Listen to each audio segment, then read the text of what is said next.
안녕하세요. 인생은 협상이다의 미녀 개그우먼 장윤입니다. 오늘도 협상 전문가 황세용 교수님 모셨습니다. 안녕하세요. 안녕하세요. 네, 활짝 웃고 계시네요.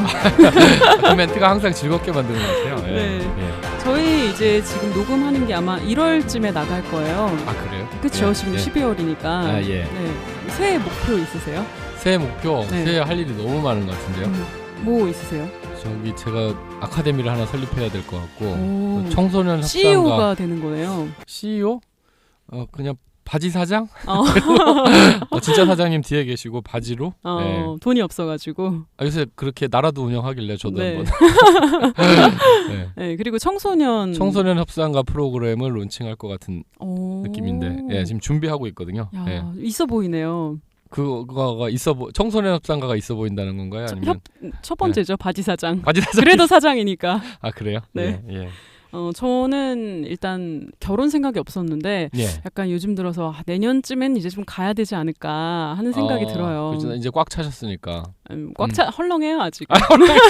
죄송합니다. 예. 네, 친구들이 결혼 정보 회사를 되게 많이 가고 있는데 아 그래요? 비싸더라고요. 아 비싸요? 한 명 소개받는데 50만 원이에요. 진짜요? 그래서 10회에 500. 그런 지금, 식으로? 네, 굉장히 지금 고민을 많이 하고 있어요. 제가 좀 더 싼데 아는데. 어, 제 친한 누님이 그 커플 매니저 또 이러시잖아요. 하시는 거예요, 또? 아이 또라고 하지 말라 했잖아요. 제가 지난번에 커플 매니저. 네. 예. 공원 아파트 하면 안 되고 파크 얼마까지 예. 얼마까지 DC가 되는지. 하여튼 절친 DC를 제가 알아볼게요. 혹시 네. 그 경찰 후배 중에 괜찮은 분 없으세요?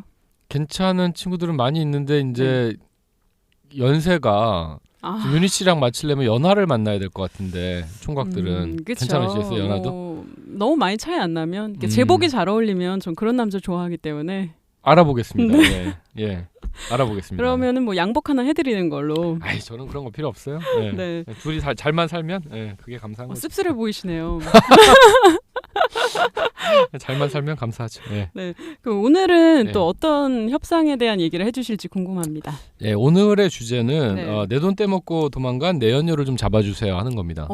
마침 또 제가 결혼 얘기를 했는데 이렇게 내연녀네요 오늘은. 알고 하신 거 아닌가 모르겠네. 아니에요. 저는 이것 때문에 결혼하기가 싫거든요. 이것 때문에? 그렇게 바람을 피고 참 불안해요. 어떻게 그 남자를 믿을 수가 있을지. 남자를. 근데 오늘 여기는 내연녀네요. 나중에 이제 남자를 잘 컨트롤하는 방법을 계속 진행하시다 보면 아시게 될 것 같아요. 그래요? 뒤쪽에 가면 이제 설득의 심리도 나오고 그 나중에 가면 저희 화난금녀 네네네. 화성에서 온 남자 금성에서 온 여자 그거를 이제 집중 스터디를 해볼 거거든요. 근데 이렇게 뭐 하다가 나중에 나이 한 40 돼가지고 그때 남자를 알게 되면 인생 100세 시대인데 충분합니다. 충분해. 그 전에 좀 빨리빨리 알려주시는 걸로. 뭐 빨리 해야죠. 40세까지 언제 기다려? 그러니까요. 네, 오늘 이 내 돈 떼먹고 도망간 내연녀 얘기 기대가 됩니다. 예. 그럼 얘기를 잠깐 해볼까요? 네. 그 피의자 윤모 씨가 김모 여인과 내연 관계를 맺고 있었습니다. 네. 그러니까 둘이 이제 결혼을 한 사이는 아니고 사귀는 사이였는데 김모 씨는 이제 큰 딸이 있었어요. 17살 된 딸. 둘 다 이제 40이 조금 넘었는데 근데 이제 둘이 사귀는 과정에서 한 2년간 사귀고 있었는데 결혼하자. 그러면서 여자가 남자한테 돈을 조금씩 이렇게 빌린 거예요. 그 돈이 거의 한 4,500만 원 정도 됐습니다. 그래서 이제 남자가 너무 많이 되니까 이제 좀 갚아라. 그랬더니 어느 순간 연락을 끊고 잠적을 한 거예요. 남자가 여기저기 연락을 해도 안 되니까 열이 받아가지고 그 칼하고 신나를 들고 그 집에 찾아갑니다. 자, 이 남녀 사이에 돈 거래는 정말 하면 안 되거든요. 경험이 혹시 있으신가요? 저도 조금은 있고 이제 주변에 많이 봤죠. 특히 여행 가기 위해서 둘이 커플 통장을 만들어 놓고 돈을 모으다가 헤어졌을 때 남자가 그 통장을 가지고 나르는 경우가 있었어요. 여행 가려고 돈을 모아요? 네, 한 몇백 모았다가 대학교 때 이제 그런 일이 있었죠. 그 남자가 사라졌어요. 휴학을 하고. 진짜로? 네, 돈 거래 문제 정말 하면 안 되거든요. 그걸 돈을 각자 모으지 왜 같이 모았을까? 같이 가려고 하니까 이제. 같이 가려고? 네, 그렇죠. 그렇군요. 그래서 이제 그 여자의 집에 남자가 이제 갔더니 거기에 그 삼촌이 같이 있었어요. 그래서 서로 어디 갔냐 여자 찾으러 왔다 그랬더니 이제 옛날부터 사귀고 왔다 갔다 하니까 얼굴은 알 거 아니에요. 근데 이제 별로 감정이 안 좋았던 모양이에요. 왜 여기 와서 찾냐? 나도 모른다. 그러니까 막 이렇게 칼을 꺼내가지고 예, 막 협박을 하고 시비가 되다가 네. 삼촌이 몇 대 맞았어요. 네. 칼에 살짝 비이고. 네. 그래가지고 도망을 갑니다. 도망을 가니까 문을 잠그고 거기 남아있던 여고생 얘를 인질로 잡고 이제 인질극이 시작이 됩니다. 그러니까 그 도망간 여자의 딸을 인질로 지금 잡은 상태인 거죠. 네. 삼촌이 도망가고. 삼촌은 칼 맞고 도망가고. 네. 그래서 삼촌이 나가서 이제 경찰에 신고를 했을 거 아니에요. 네. 그렇죠. 그래서 또 이제 형사 반장님이 네. 출동을 합니다. 근데 이제 문은 잠겨 있으니까 가서 그 아파트에 가면 경비실 있잖아요. 네. 그 경비실에 그 내선 전화 있죠. 네. 그걸로 이제 그 아파트에다가 세대 호출하는 거 있잖아요. 네. 전화를 했어요. 그래서 너 왜 그러냐? 그러니까 뭐 이런 내연녀가 뭐 돈 떼어먹고 도망갔다 하니까 형사반장님이 그렇게 어려워 보이지 않는 거예요. 그렇죠. 간단한 얘기잖아. 네. 내연녀 잡아서 통과해주면 되니까. 네. 우리 경찰이니까 할 수 있다. 내가 그동안 그렇게 노력했는데 안 됐는데 그래도 우리 경찰이랑 할 수 있다. 그래요? 그럼 잡아봐요. 그래서 이제 전화를 끊고 한 30분 정도 지난 다음에 네. 형사반장이 또 전화를 했어요. 네. 그래가지고 야, 그 내연녀 데려왔다. 어떻게 이렇게 빨리 데려오냐고. 30분 만에? 30분 만에. 야, 데리고 왔으니까 그거 뭐 안에서 뭔 얘기를 하냐고. 밖에 나와서 얘기하자고. 네네. 그러니까 내가 왜 나가냐고. 그 여자를 올려보내라. 네. 이렇게 한 거예요. 형사반장님은 아마 여자가 왔다는 걸 믿기로 내려오라고 하면 내려올 거라고 생각을 하셨던 모양인데 범인은 전혀 그럴 생각이 없었거든요. 근데 이미 30분 만에 데려왔다는 게 여자가 멀리 도망을 갔을 텐데 이 그렇죠. 자체만으로도 지금 좀 사실은 말이 안 되죠. 예, 좀 굉장히 급했나 봐요. 상식적으로 이해 안 되는데 그렇죠. 급했나 봐요. 그렇죠. 급하기도 하고 현장에 가보면 경찰관들이 그 상황을 빨리빨리 어떻게든 해결하려고 네네. 그 모면하기 위해서 이렇게 거짓말을 할 유혹을 많이 느껴요. 어떻게 해서 그 잠깐 순간만 모면하면 네. 되지 않을까. 그런데 이제 이 거짓말이라는 것이 협상에서 치명적입니다. 그 협상이라는 게 어쨌든 거래잖아요. 그렇죠. 윤희 씨는 어떤 사람하고 거래하세요? 당연히 믿을 수 있는 사람이랑 하거든요. 당연한 네. 거죠. 네. 기본 아닙니까 그게? 그렇죠. 믿을 수 있는 사람이랑 해야 되는데 그 신뢰를 깨버리는 거예요. 그래서 범인이 이제 거기서 신뢰가 깨졌기 때문에 네. 이 뒤에 어떤 얘기를 하더라도 고지고대로 들리지가 않는 거죠. 사실은 거기서 협상이 끝납니다. 그래서 협상에서 제일 중요한 거는 그 믿음을 깨지 않는 겁니다. 네. 아무리 범인하고 하는 대화라도 그 믿음을 깨면 안 돼요. 그래서 내려오라고 했을 때 일단 안 내려간 거죠. 당연히 안 내려오죠. 저 같아도 안 내려갈 것 같아요. 그 이왕 뭐 여기까지 이렇게 칼 들고 왔고, 그렇죠. 그리고 내려가면 경찰한테 잡힐 수도 있는 건데. 여자를 올려보내라고 하죠. 당연히. 하죠. 네. 네. 그런데 이제 올려보낼 여자가 없으니까 쭈뼛쭈뼛하니까 범인이 너 나한테 지금 거짓말했지 이렇게 된 겁니다. 짭새는 믿을 수가 없다. 그쵸. 이러면서 그래서 막 승질을 내면서 끊어버렸어요. 네. 그래서 이제 장기화되기 시작한 겁니다. 그래서 이제 경찰서 본소에서 뭐 특공대도 나오고 형사과장님의 서장님의 다 나왔어요. 네. 그래서 더 이상 이제 전화는 안 받으니까 네. 문 앞에 가서 그 형사과장님이 문을 두들기고 네. 범인한테 그냥 그 앞에서 얘기를 했어요. 네. 이 관내 형사과장이고 한데 네. 그 내연녀 내가 확실하게 잡아다가 해결해주겠다. 네. 이렇게 얘기하니까 안에서 막 더 소리를 지른 거예요. 니넨 믿을 수가 없다고 경찰은. 여자 빨리 데리고 와서 얘기하라고. 딴소리 하지 말라고. 대화가 거의 불가능한 거예요. 그렇죠. 뭐 네. 한 번 신뢰를 잃었기 때문에 한 번이 어렵지 두 번 거짓말은 굉장히 쉽잖아요. 그리고 또 경찰이란 게 전체가 그냥 다 하나로 한통속으로 생각되기 그쵸, 때문에 맞아요. 안 되는 거거든요. 근데 여기 지금 과장님 나중에 서장님까지 와서 얘기했어요. 네. 내가 관내 서장인데 책임지고 해주겠다. 네. 윤희 씨 만약에 예를 들어 네. 아까 남자 얘기했는데 제가 우리 경찰대학 후배 하나 소개시켜 해줄게요. 네. 그래놓고 안 해줬어. 네. 그럼 그 다음에 내가 또 해준다고 하면 고지고대로 들려요, 안 들려요? 절대 안 들리고 저 그래서 기분 나쁜 적 몇 번 있었어요. 아 실제로? 네. 약속을 안 지켜서? 아니 소개팅을 해준다 그러고 번호도 넘겼대요. 네. 근데 연락이 안 오는 거죠. 연락이 안 오는 거야. 제 프로필 아하. 사진을 봤나 봐요. 굉장히 기분이 나쁘더라고요. 이렇게 시간이 지날수록. 그래요? 네. 구글이나 네이버에 전화하면 그런 거 삭제해 주거든요. 아 그래요? 그럼 감춰놓고. 그래가지고 그 이후로 그분이 다시 소개팅을 해준다 그랬는데 그냥 안 한다 그랬어요. 그렇죠. 네, 신뢰를 그래서, 잃어서. 서장님 아니라 서장님 할아버지가 와서 그렇죠. 해준다고 해도 안 되고 소리를 더 지르는 거예요. 서장님도 얼굴이 뻘개져서 나가셨어. 네네. 그 가끔 보면 가끔이 아니죠. 자주 이제 관공서나 이런 경찰서에 와서 사람들이 흔히 하는 얘기가 네. 밑에 순경이나 뭐 경장 이런 사람들이 얘기하면 네. 야 너 말고 제일 높은 사람 나오라 그래. 이 얘기 자주 하죠. 그렇죠. 그래서 제일 높은 사람이 나가서 협상을 하면 어떨까요? 일단 근데 신뢰가 좀 생기지 않나요? 제일 높은 사람이라 하면. 제일 높은 사람이라고 하면 신뢰가 좀 생길 수는 있겠는데 네. 어떤 게 문제냐면 제일 높은 사람은 최종 결정권자잖아요. 네. 그래서 이제 상대방이 요구하는 것을 뭐 받아들이든 거절할 수 있는 권한이 있어요. 네, 그렇죠. 근데 대부분 이런 상황에서 상대방이 요구하는 게 받아들이기 어려운 네. 억지 쓰는 게 많거든요. 그쵸. 내 연료 어디 가서 잡아와. 뭐 시청 같은 데 가면 뭐 장애인 단체나 뭐 여러 가지 이런 데서 오셔가지고 네네. 허가 안 되는 구역에서 영업할 수 있게 해줘라. 네, 뭐 야시장하게 해줘라. 뭐 이렇게 좀 규정상 안 되는 주장들을 할 때가 있는데 네네.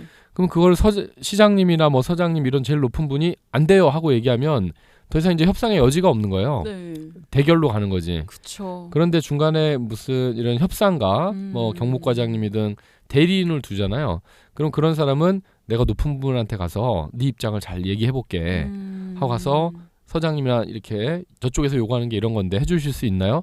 그럼 안 된다고 할 거 아니에요. 네네. 그럼 돌아가서 윤희 씨 내가 노력은 해봤는데 저 서장님이 안 된다는 거야. 근데 내가 계속 노력은 해볼게. 이러면 저하고 대화는 하겠죠. 그렇죠. 마음이 좀 풀릴 수가 있죠. 그리고 나는 나쁜 사람이 아니잖아요. 네. 협상가는 당신을 위해서 일해주는 사람이니까 그렇죠. 또 계속 대화의 채널을 열어놓을 수가 있는 거예요. 그래서 제일 높은 분이 하면 그럴 여지가 없어. 네. 뭐 너를 위해서 잘 해볼게 이럴 여지가 없잖아요. 사실 최종 결정권자는 뒤에 앉혀놓고 협상가가 중간에 있는 게 그래서 좋은 겁니다. 근데 사실 이런 사건들이 났을 때 협상가가 그렇게 많이 있나요? 지금 경찰에서는 경찰서마다 거의 한 명씩 양성을 해놓고 지금은 굉장히 저변을 많이 확대해놔서 그럼 그 협상가 분도 경찰이신 거예요? 경찰관들이 하고 있고요. 또 뭐 일반 시청에 지금 경기도 같으면 제가 한 100여 명 일반 공무원들도 양성을 많이 해놨거든요. 뿌듯하시겠어요. 와, 씨 웃고 계신데. 예, 뿌듯합니다. 네. 예. 이 방송 듣는 것도 제자분들밖에 없어요. 많아요. 일반인들이 잘 안 들을 거 아니야. 근데 좀 이건 그냥 아주 사적인 궁금증인데 이제 아나운서들 같은 경우에는 월급을 받으면서 라디오나 뭘 하면은 건수대로 또 돈을 받는 게 있어요. 아, 그래요? 경찰분도 궁금했던 게 이게 기본 월급이 있는데 어떤 사건을 해결했을 때 뭐 이렇게 건 바이 건으로 받는 게 있는지 굉장히 궁금했어요. 보통은 그런 건 없는데요. 없어요? 이제 특별한 경우에 뭐 출동 수당이라든가 이런 거를 과외로 하는 거에 대한 수당을 조금 책정하는 경우는 있어요. 전 이런 사건 하나 해결할 때마다 뭐 있지 않을까 생각했거든요. 협상을 내가 잘해가지고 이게 잘 된 거니까. 경찰관들은 통으로 월급을 받고 일하는 그렇구나. 거라서 건바이 건은 아니고요. 방송이랑 다르네요. 예, 자문위원들 같은 경우에는 이제 출동하게 되면 건바이 건으로 수당을 주기도 하죠. 참 요즘 이렇게 경제적으로 힘드니까 자꾸 이런 게 이렇게 관심이 가요. 윤희 씨 금방 잘 되실 거예요. 네? 네. 금방 잘 되실 거예요. 그래가지고 이제 해결이 안 된 거죠. 서장님까지 온 상황인데 지금. 그래서 서장님까지 왔지만 그 결국에는 이미 신뢰가 깨졌기 때문에 얘기가 되기 너무 어려웠어요. 제가 그 애리조나 인질 케이스라는 게 있는데 그것도 나중에 소개시켜드리려고 했는데 이거 잠깐 얘기해보면 짧게. 애리조나라는 그 교도소에서 그 죄수들이 탈옥을 합니다. 그래서 간수들을 인질로 잡고 교도소에 가면 윤은 씨 그 간수 타워 있는 거 아세요? 안 가봐가지고 교도소를. 한번 가보세요. 근데 이제 그 서양 교도소는 특히나 이렇게 보면 담장 옆에 높다란 타워가 있어서 가드들이 그 장총 들고 있는 거 아시죠? 예, 영화에서 그런 간수 타워. 왜냐하면 이제 도망가거나 이렇게 하는 사람들을 거기서 저격을 한다든가 감시할 수 있거든요. 높은 타워가 있어요. 그 간수 타워를 장악을 하고 거기 그 근무하던 간수, 남자 간수, 여자 간수 한 명씩 그 2명을 인질로 잡고 인질극을 벌입니다. 교도소 안에 있던 죄수가 거기를 올라가서. 진짜 근데 강크네요. 그냥 올라간 게 아니고 식당에서 근무하던 사람들을 살해를 하고 그 사람들 옷을 갈아입어요. 모자를 눌러 쓰고 밑에 가서 배를 누르니까 식당 직원들인 줄 알고 문을 열어준 겁니다. 그래서 올라가서 그 사람들을 이제 식당에 있던 칼로 제압을 하고 총을 뺏어가지고 간수들 잡아서 이제 인질극을 벌였는데 무려 한 30일 가까이 인질극이 진행이 돼요. 왜냐하면 그 사막 한가운데 교도소 하나 떨렁 있는데 그게 제일 높은 지점이에요. 그러니까 거기를 저격하거나 공격하려면 간수 타워보다 높아야 되는데 그렇죠. 그런 게 높은 없죠. 데가 없는 거예요. 천연의 요새로 만들어 놓은 거잖아요. 인질도 있고 해서 작전을 하는 게 너무 어려운 겁니다. 그래서 한 30일 가까이 가는데 밥은 어떻게 먹었을까요? 그 타워 30일 위에서. 동안 계속 이제 밥을 대준 거예요. 올려준 거예요? 샌드위치니 햄버거니 이런 거를 계속 올려줘서 네네. 이제 버티게 된 건데 그 죄수 중에 한 명이 타고난 강간범이에요. 네. 14살 때 자기 엄마를 강간한 놈이에요. 미국인데. 그래서 이제 자기 엄마 집에 못 살고 삼촌 집에서 큰 애인데 결국에는 강간으로 해서 이제 그 교도소에 들어와 있는 놈인데 이놈이 여자 간수가 있으니까 그 여자 간수를 그냥 뒀을 리가 없잖아요. 그쵸. 매일같이 이제 강간을 했는데 그걸 밑에 있던 교도관들이 다 아는 거예요. 네. 그 놈이 어떤 놈이고 지금 위에서 무슨 일이 벌어지고 있는지를. 근데 이제 그 교도소 내 방송으로 그 여자 간수한테 힘을 주는 메시지를 계속 전달을 하고 간수들이 그 여자 간수한테 힘내라는 응원의 메시지로 노란 리본을 달고 다녔어요. 네네. 우리도 세월을 때 네, 노란 리본 다른 것처럼 네. 응원의 메시지로 그렇게 이제 30일이 흘러갔는데 나중에 이제 얘들이 항복하겠다. 네. 도저히 못 견디겠다. 네. 왜 못 견딘지 아세요? 글쎄요. 거기가 화장실이 따로 없어요. 제가 지금 그 얘기하려고 했어요. 타워가. 그러니까 지금 제일 궁금한 게 밥은 어떻게 먹으면 화장실은 그렇죠. 어떻게 가지? 그 두 현실적인 가지를 문제들이 있어요. 생각했거든요. 네. 밥은 넣어주면 되는데 화장실이 없으니까 이렇게 밑에서 사다리를 타고 올라가서 뚜껑 여는 식으로 올라가는 데거든요. 그래서 그 뚜껑 여는 밑으로 그냥 변을 본 거예요. 그렇죠. 그래서 30일이 지나니까 그 밑에 바닥에 냄새가 올라오는구나. 변이 가득 차서 똥밭이 돼서 어머. 그 냄새가 자기들한테 올라가잖아요. 위에. 더 이상 못 견딘 거예요. 야. 자기 똥 냄새. 그래서 이제 나가야겠다. 애리조나 똥 냄새 사건이네요. 네. 그래서 뭐 경찰이 협상을 잘해서 그런 게 아니고 자기 똥 냄새 때문에. 그러면 나오는데 이제 얘들이 뭐가 제일 걱정이 됐을까요? 얘들이라 하면 그 죄수들 항복하고 나갈 때가 됐는데 이제 자기는 잡힐 수밖에 없는 거잖아요. 여기 내려가면 그 간수들한테 잡혀가지고 이 간수를 강간을 계속했으니까 그 죄까지 이제 더 쓰게 됐으니 다른 동료 간수들이 아주 죽여버리려고 벼르고 있는 거예요. 가면 죽을 것 같은 거야. 네, 그쵸. 그래서 얘네들의 유일한 요구 조건이 뭐냐? 우리를 다른 교도소로 이감을 시켜줘라. 그거예요? 왜냐하면 이 교도소에 있으면 맞아 죽을 것 같으니까. 저는 뭐 이렇게 차나 아니면 비행기 같은 걸 대기시켜서 우리가 다른 데로 탈출을 하게 될 줄 알았더니 자기들이 지금 뭐 아는 거죠. 특공대 뭐에 다 와 있기 때문에 도망갈 데가 없다는 건 알고 다른 교도소로 보내줘라. 왜 여기 있으면 맞아 죽을 것 같다. 없어 보이네요. 그래서 굉장히 고민을 많이 했어요. 네네. 얘들을 보내줄 건가 말 건가. 네. 근데 이제 반대하는 측 입장은 일단 얘들한테 보내준다고 하자. 살짝 거짓말하고 내려오면 약속 안 지키면 그만인 거 아니야. 그렇죠. 그리고 이런 상황이 또 협박하에서 이뤄진 거고. 그렇죠. 죄수들하고 무슨 약속을 지키냐. 이런 의견을 제시한 측도 있었는데 반대 측에서는 뭐 얘들하고만의 문제가 아니고 지금 여기 다른 죄수들도 저 상황을 다 보고 있었잖아요. 30일간. 얘들 요구 조건이 뭔지 아는데 교도소 측에서 살짝 거짓말해서 내려온 다음에 안 지켰다. 그걸 알게 되면 향후에라도 이런 유사한 사건이 발생했을 때 맞네요. 협상이 없다. 신뢰가 다 깨졌기 때문에 그쵸. 무슨 조건을 얘기해도 죄수들이 들을 리가 없고 그냥 간수들이나 인질을 다 죽여버리고 비극으로 끝날 거다. 그래서 고심 끝에 그 죄수들하고 약속을 지킵니다. 내려와서 눈물을 머금고 다른 교도소로 이감을 시켜줘요. 그런 실제 사례가 있었습니다. 그만큼 죄수와의 그 신뢰도 중요한 거네요. 정말. 제가 이제 위기협상을 일반인들한테 왜 얘기하냐고 이제 많은 분들이 물어보는데 분명히 우리가 여기서 배울 것들이 있어요. 교훈들이. 신뢰를 이런 범인들하고도 지키려고 하는데 우리 가까운 그 인간관계에서 약속이라든가 믿음 이런 거를 저버릴 때가 너무 많잖아요. 그래서 범인하고도 지킨 신뢰를 우리 사랑하는 사람들, 가까운 사람들하고 당연히 더 지켜야 될 것 같고요. 지금 우리 그 청와대 계신 분 빨리 비우그라 이거 방 빼그라 난리인 것도 어떤 국민과의 믿음을 저버렸기 때문 아닌가요? 그쵸. 지금 우리나라가 무슨 옛날 역관주의라든가 정실주의 이런 후진적인 시대의 그런 국가도 아닌데 그쵸, 맞아요. 하고 있는 행태가 그런 것에 국민들이 너무 분노하는 거 아닙니까? 기본적인 국민과의 약속 신뢰를 저버렸기 때문에 그쵸. 그래서 이런 것들이 일반인들한테도 굉장히 교훈적인 요소들이 있다는 겁니다. 저는 그런 걸 되게 많이 깨달았어요. 나중에 이제 뒤에 가면 얘기하겠지만 우리가 범죄자라든가 이런 극악무도한 테러범들하고도 하면서도 나중에 얘기해 보면 결국에 똑같은 인간들입니다. 그래서 그 인간들이 원하는 것이 있고 네. 원치 않는 것들이 있더라고요. 네. 그래서 많이 깨달았어요. 그래서 과거에 거짓말 많이 했던 걸 좀 반성하는 반성하는 계기가 됐나요? 제가 뭘 거짓말 많이 했다 그랬어요. 근데 이제 더더구나 거짓말을 안 하려고 신뢰를 지키려고 굉장히 노력하죠. 맞아요. 저 같은 경우도. 근데 사실 사람들 사이에서 굉장히 가벼운 거짓말을 많이 해요. 예를 들면 뭐 여자분들이 오빠 나 이제 출발했어. 그럴 때 머리 감고 있고 막 그러잖아요. 그래요?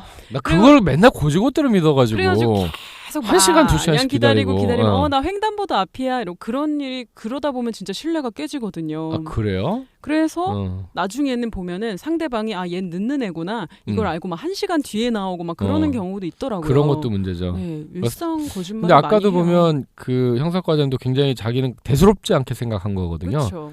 가벼운 큰 거짓말 아니다라고 생각하는데 지금 말씀하신 것처럼 네. 그런 사소한 것들서부터 신뢰가 깨지면 네.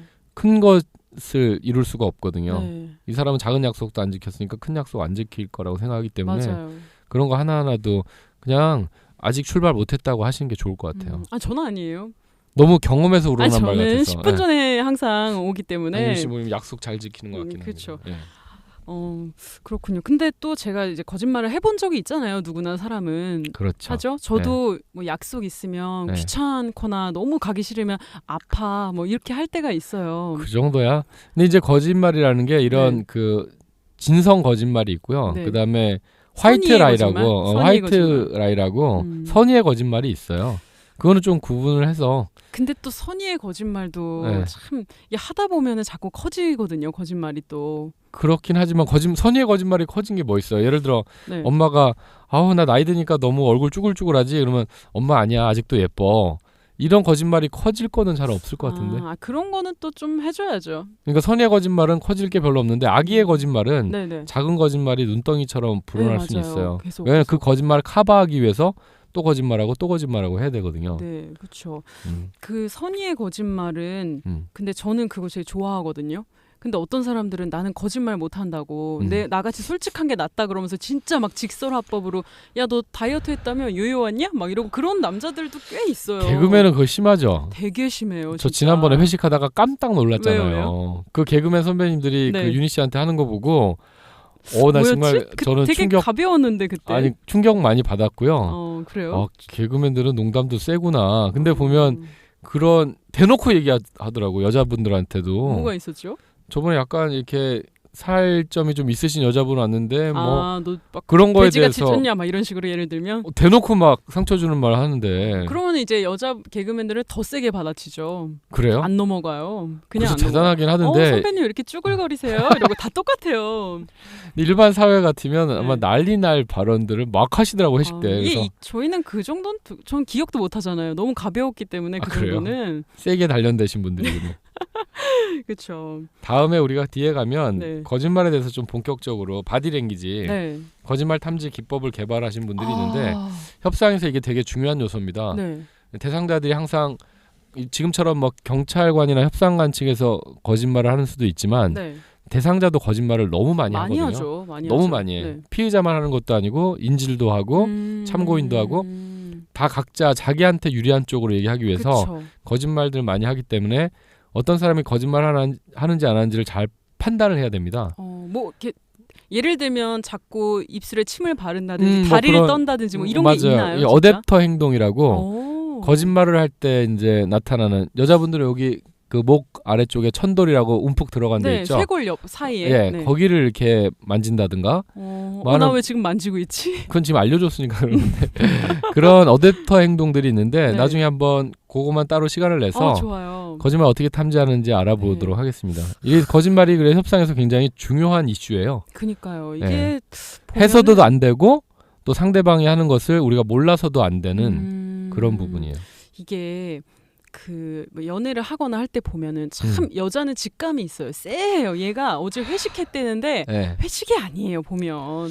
근데 그때 이제 이런 걸 미리 알았다면 그 태도를 보고 알았을 텐데. 이런 부분은 굉장히 이제 위험한 건데. 알려주셔야죠. 다음에 한번. 이게 선무당이 사람 잡는다고 걱정이 좀 되네요. 여자분들은 가뜩이나 촉이 좋잖아요. 촉 굉장히 발달돼 있습니다. 근데 이런 거를 또 제가 어떤 징표들이 뭐가 있다는 거 알려드리면 그걸 합쳐가지고 남자를 완전 잡을 수가 있는데. 잡혀 보셨어요?